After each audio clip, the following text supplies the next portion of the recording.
And so, Spike's on. Stand up. I'm Simon Finch, and my job is to help schools, organisations, help children to become good digital citizens. And they describe this normally as e-safety, I think, and historically, but until we start to think about developing and nurturing digital citizens, we'll never get any further forward. And it's occurred to me, as I've had Spike now for about 8 weeks, that training, teaching dogs to be good citizens has some parallels with training, teaching children to become good digital citizens. So if you bear with me, I'm going to tenuously make connections. The first thing that we need to know about Spike is he's a bi-eyed husky, and this end has got sharp teeth. That means that he bites, and for those of you who've been following me on Instagram will know that I've been bleeding for some time. That end poos prolifically, and then we've got scratchy paws down here too. And what we need to ask ourselves, we press a button now, is what is required and why is it required for him to be a digital citizen, to be a citizen that we can be proud of. Now he's unlikely to start using computers, so we need to think about his socially acceptable behaviour. So we'll move on to our next one. I did decide today, so no one's more surprised than me about what's coming up next, so I don't have to turn around and have a look. Is that he is born to be antisocial. In as much as if we don't give him the rules, if we don't show him how to behave, he will do exactly what he wants to do, and that he is egotistical. Everything is about Spike. And I would say that is also true about children. Spike's mental age, if you could draw an analogy, is something approaching a key stage 2 child. Is that he is brave, he is inquisitive, he sees no danger, he believes he's immortal, he thinks he can go anywhere. And unless I show him that biting in the first instance is unacceptable, and is not good citizenship, he won't understand that, and he will continue to do that. Similarly, with the children in our care, unless we show them how to behave, unless we model appropriate behaviour, unless we show them that things aren't acceptable, then they will continue to do that. And so we know that we'll have seen there are children that bite and push and are selfish and don't consider others. I will never get to the stage with a dog where he becomes magnanimous and thinks of me as his equal or as somebody that he should perhaps offer the last piece of cake to. It will always be, in his case, about looking after himself first. So our next one then is that I'm going to dog training classes, dog teaching classes. One of the things that I've learned that I haven't thought about before is that many of us, when we're training our dogs, say no. And we tell our kids no all of the time when it comes to the internet. We say, no, you can't do that, we're filtering this, you can't go to that website, don't give out your personal information. And all we do is tell them what they can't do. Similarly with our dogs, if we tell them no all of the time, how is Spike supposed to know what is the good stuff? So although he's my 4th dog, he's the first dog that I've had where I'm consistently telling him when he's doing the right thing.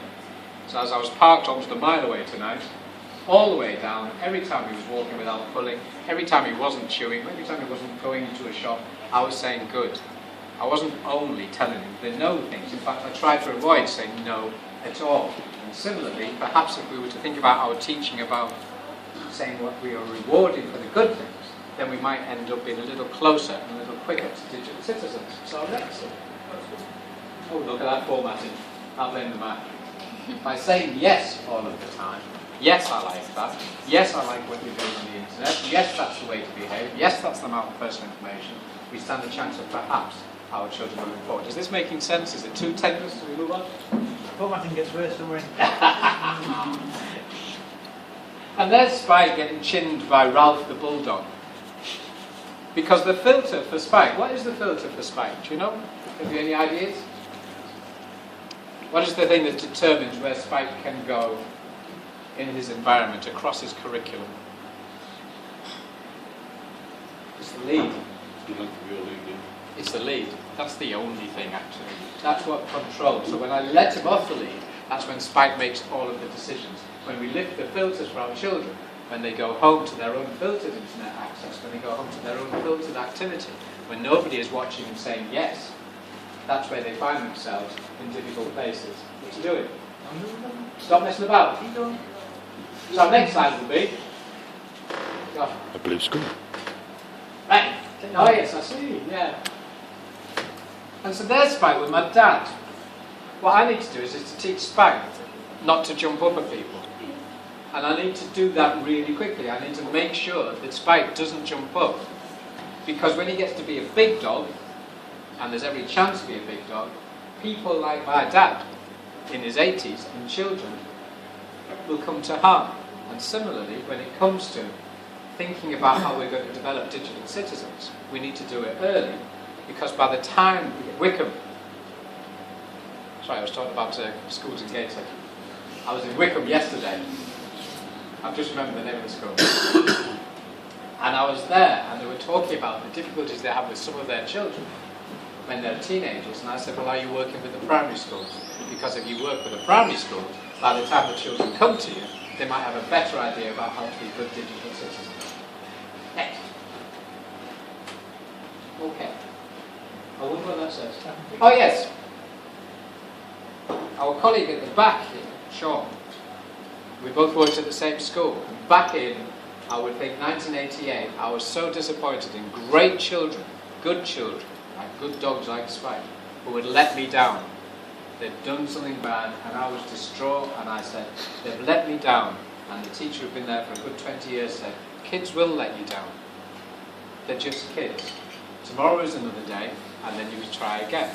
And similarly, our little dog here will let us down. Sometimes he will jump over people.